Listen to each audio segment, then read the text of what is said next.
Especial de prensa en Iquique Televisión. En esta oportunidad, en la modalidad de teletrabajo, vamos a conversar con la doctora y exdirectora del Servicio de Salud de Iquique, Roxana Viguera. Roxana, ¿qué tal? ¿Cómo estás? Muy bien, pues un agrado verte nuevamente en estos tiempos, es un agrado cuando tenemos la oportunidad de vernos. Espero que Sí, estés muy bien. hemos conversado muchas veces en el programa Masa Crítica, en el canal, ¿cierto? En el ámbito más bien político, pero ahora estamos en una situación de pandemia, en una situación de crisis sanitaria, y queríamos preguntarte fundamentalmente por tu rol de médico y por el conocimiento que tienes del sistema de salud nuestro.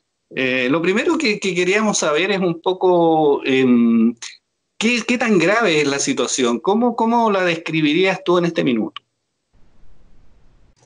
Bueno, nosotros estamos en una situación bastante compleja a nivel mundial como país, porque bueno, ya es de todos conocidos los informes que dan en forma diaria cómo ha ido avanzando el nivel de contagio y de fallecidos lamentablemente en este país. Estamos después de Brasil. Y bueno, en gran medida creo que esta pandemia no se ha manejado de buena manera desde el gobierno. Y la situación del hospital regional específicamente, nosotros, si yo te comentaba antes de la entrevista, no sabemos, no podemos dimensionar porque no sabemos las cifras, cuánto personal tiene el hospital, cuántas camas tiene el hospital, cuál es la situación, entre comillas, de normalidad del hospital antes de enfrentar esta pandemia.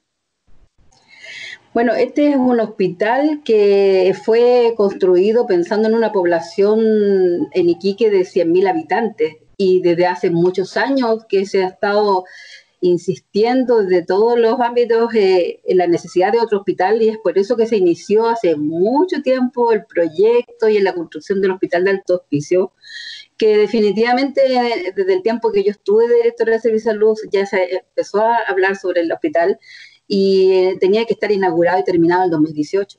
Ahí tenemos una demora tremenda que en este momento está afectando en gran medida la situación de la región, que como todos saben, nosotros como región estamos encabezando los niveles está Santiago, Valparaíso y luego seguimos nosotros con Antofagasta, pero un análisis que no se hace y que realmente muestra la situación de cada región y del país es el número de casos de contagiados y el número de fallecidos respecto de la cantidad de habitantes por región.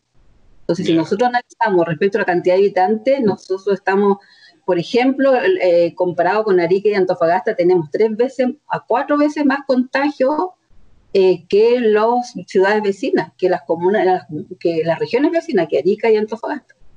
Entonces nosotros, lamentablemente, aquí en la región se decretó la cuarentena muy tardía.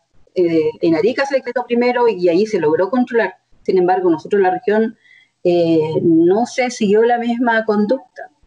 Sumada la cantidad de extranjeros que enviaron desde Santiago, usando Iquique como un lugar de espera para mientras solucionaban el ingreso a su país los extranjeros, pero muchos de ellos llegaron contagiados.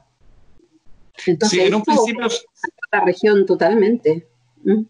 sí, en un principio se habló de que este hospital tenía, creo que 6 u 8 unidades con ventilador mecánico, y ya vamos en más de 40, creo, con lo que se ha donado y con lo que el propio gobierno ha traído. ¿Existe personal preparado para operar tantos equipos nuevos? Mira, como te decía, este hospital prácticamente estaba atendiendo el 90% de los ingresos del hospital en tiempos antes de la pandemia, era el 90% ingresaba por urgencia. Y bueno, y ahora esta situación lo sobrepasó totalmente. O sea, en un comienzo eran 8 ventiladores, en este momento hay 5 UTIs, se abrieron, la quinta y se está por abrir una sexta, con ventiladores que se sacaron máquinas de anestesia y que se pueden transformar en ventiladores, 4 máquinas de anestesia y ya los pabellones eran insuficientes. 4 máquinas que llegaron con el ministro, otras máquinas que aportó una de las clínicas, y bueno, de 4 habían 2 buenas y otras que habían que para la posibilidad de arreglarlas. otras que donó Coyahuasi, y así se ha ido implementando otra UTI, otra, ya se va a abrir la sexta. Y los médicos, todos los médicos de medicina interna, todos los médicos de especialidad están abocados a atender las UTI, y bueno, se ha tenido que hacer un llamado a los oftalmólogos, dermatólogos, traumatólogos, todas las otras especialidades para atender los casos normales de medicina, de cirugía, con una asesoría de un especialista por grupo. O sea, son varios especialistas que no son del área, asesorados por una persona que se ha tenido que usar, digamos, los médicos, enfermeras, como pool de personal. Sí, para mandarlo el doctor Sergio Calcaño, ¿cierto?, publicó una entrevista por Facebook que provocó bastante impacto, donde señaló que estaban colapsados definitivamente en el hospital, que se había transformado en un hospital COVID, y que esta era una medicina de guerra, digamos, en el sentido de que no se podía permitir que llegaran nuevamente ciudadanos en tránsito a la ciudad, porque ya no da abasto el hospital. No sé qué antecedentes tienes tú. O sea, es totalmente cierto. Bueno, cuando uno está de autoridad, yo voy a ser bien clara, cuando uno está de autoridad, tiene dos opciones. O trata de no pisar callo a la autoridad que está más arriba, y por lo tanto cuando hay un problema no lo plantea, que lo hace mucho, cuando tú quieres durar mucho rato en un cargo, o plantea los problemas, aunque sea conflictivo. Y yo fui de la que planteaba los problemas. Y efectivamente hay que ponerle un pare. O sea, lamentablemente, yo creo que un gran error a nivel país, como se está haciendo a nivel región, no se está escuchando a los asesores, a los especialistas, al colegio médico, a las recomendaciones, no se está escuchando. Y resulta que el director de Servicios de Salud, marino, o sea, no es médico. El Ceremi tampoco es médico, está a cargo de la zona también alguien que no es médico, que es militar, entonces pueden hacerlo, pero asesorándose como corresponde. Los alcaldes y los consultorios donde tienen el listado de pacientes es donde conocen a la población, donde por los controles sanos saben quiénes están en riesgo, quiénes son adultos mayores, dónde vive la gente, por lo tanto, lo ideal es que este trabajo del resultado del PCR, ubicar a los contactos, ver en qué situación están, si hay un hacinamiento en la casa, ver de enviarlos a algún albergue para los COVID. O sea, este trabajo tenía que haberse hecho junto con las alcaldías, en conjunto con los consultorios, con la atención primaria. Pero resulta que yo no sé cuál es la razón, si es porque quieren centralizar y manejar solamente la información a nivel de servicios de salud y de ministerio, y que no conozcan toda la información los demás, o la situación es decir, el gobierno lo está haciendo, y no darle crédito a los alcaldes. Cualquiera de las dos razones las encuentro, pero muy malas, porque en este momento, bueno, estamos viendo de cómo salvamos la vida de las personas, cómo vemos que esto no se nos escape de las manos.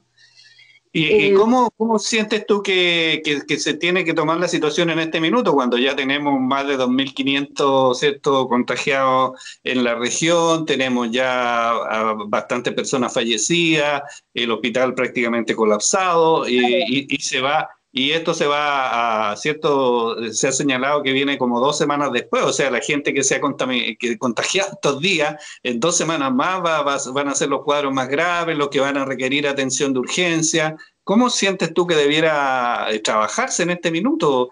¿Derivar más pacientes a otros lugares, incorporar más médicos, traer médicos o especialistas de otras ciudades? ¿Cómo lo ves tú, esta situación tan apremiante que tenemos?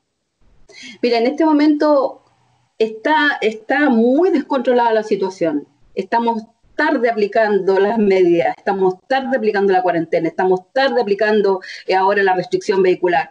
Entonces, ¿qué hacemos? Yo creo que idealmente sería armar un comité de emergencia, como debiera haberse enfrentado esto, con municipios, con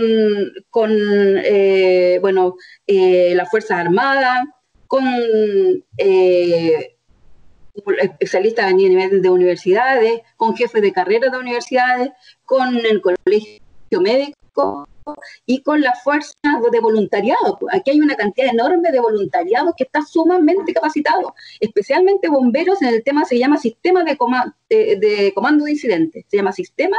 de incidentes, donde uno de los temas que se abordan y que se profundizan bastante bien, con todos los protocolos que hay a nivel mundial, americano especialmente, es el manejo de una emergencia, hazmat, distintas emergencias, y parte de la emergencia son las emergencias biológicas, como esta.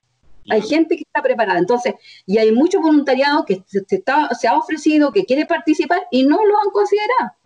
De alguna manera, digamos, se ha tomado una visión más bien centralista, centralizada, y se ha desconocido, digamos, el apoyo que pueden tener todos estos grupos organizados a nivel de barrio, a nivel de poblaciones, y también esto de hacer una medida asistencialista, digamos, ¿cierto?, de entregar estas cajas, en fin, pero no hay una voluntad, digamos, como entiendo lo que tú señalas, de ir a esos lugares y ver realmente los problemas que tienen esas personas, porque en el fondo si salen de sus casas y cierto, asumen el riesgo del contagio, es porque no es porque lo quieran hacer, es porque están desesperados y no tienen, digamos, cómo sustentarse, ¿cierto?, cómo vivir el día a día.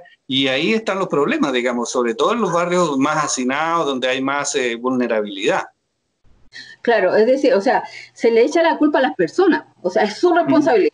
Ustedes se contagiaron, pero claramente no están, hay un nivel altísimo de gente de clase media y la gente que tiene menores recursos, que está con un drama tremendo de no poder alimentar a su familia. Entonces, ¿cómo le va a pedir que se queden en sus casas? Por lo tanto, ¿cómo le solucionamos el problema real? O sea, ahora el problema que ha habido respecto de que se ha demorado los bonos COVID es porque lo que se asignó por parte del gobierno es muy poco y no alcanza para que una familia se mantenga al mes. Entonces, hagamos como que le damos, pero en realidad no solucionamos el problema.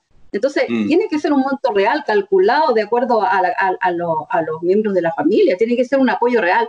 Y por supuesto que se tiene que trabajar a nivel de municipio, incluso de las juntas vecinales, porque el dirigente de la junta vecinal sabe totalmente, conoce a todos los vecinos. Entonces, pucha, ayúdenme a ubicar a estas personas. Se puede, ya hay personal disponible para hacerlo. Otra cosa que quería plantearles es que cuando nosotros vemos el número de contagiados y el número de fallecidos, aparece más o menos un porcentaje de un 1%. Pero es más que eso, porque los fallecidos corresponden al número de contagiados que había en el momento en que ellos se contagiaron, o sea, 2 semanas atrás. Por lo tanto, yo tengo que ver el porcentaje de fallecidos respecto a la cifra de contagiados de 2 semanas atrás, no de la actual, porque los que tengan problemas y se compliquen con este nivel de contagiados los vamos a ver en 2 semanas más o 10 días más. Así es que, por último, Roxana, ya se nos pasó volando el tiempo, siempre es muy corto, pero ¿qué le diría a toda la gente que nos está viendo en este minuto, a los iquiqueños, a la gente que está muy angustiada con esta situación? Primero decirles que yo apoyo esto de nosotros cuando estamos en cuarentena significa evitar la entrada y salida de toda persona, excepto situaciones muy especiales. Eso significa chileno, boliviano, peruano, los que sean. No estamos aquí, no estamos discriminando, sino que no puede llegar nadie que no haya hecho una cuarentena previa y se asegure que uno viene negativo y que se ha hecho el examen previamente antes de ingresar a la región. Más aún en una región que está totalmente colapsada y que no puede ya hacerse cargo de más casos de los que tenemos. Esta región incluso ya debiera empezar a derivar hacia Arica, Antofagasta, hacia otras regiones de pacientes graves, porque como digo, se está abriendo la 6ª UTI y ya no hay personal ni médico calificado como para manejarlo. Si a mí me piden como traumatóloga ir a manejar un ventilador mecánico, yo no sé cómo. Fue una capacitación de casi 6 meses que yo estuve en la UTI, en el Hospital de Trabajo en Santiago, mucho tiempo, pero eso hay que volver a estudiarlo. Mi hermano es oftalmólogo, en este momento está en el hospital y él dice que estoy estudiando porque hay que estar a la altura de la situación. Pero es difícil, o sea, no es que uno haga una capacitación online y está listo, es complejo, muy complejo capacitar a alguien para manejar ventiladores. Bueno, Roxana, queremos agradecerte que nos haya acompañado en esta entrevista así a través del teletrabajo. Muy bien, pues muchas gracias a ti y encantada cuando lo requieras. Yo aquí disponible. En este momento estoy en mi postoperatorio por una fractura de rodilla que también fui víctima de la violencia que ha ido aumentando en este momento y bueno, me asaltaron, estoy operada y en la casa, pero haciendo lo que puedo desde aquí. Así es que dispuesta cuando ustedes lo requieran, a lo que necesiten. Sí, bueno, que cuídate y que te mejores pronto. Muchas gracias. Muchas gracias a ti. Bendiciones. Roxana Viguera en Iquique Televisión, en este especial de prensa hoy día, que es doctora y también fue directora del Servicio de Salud de nuestra ciudad.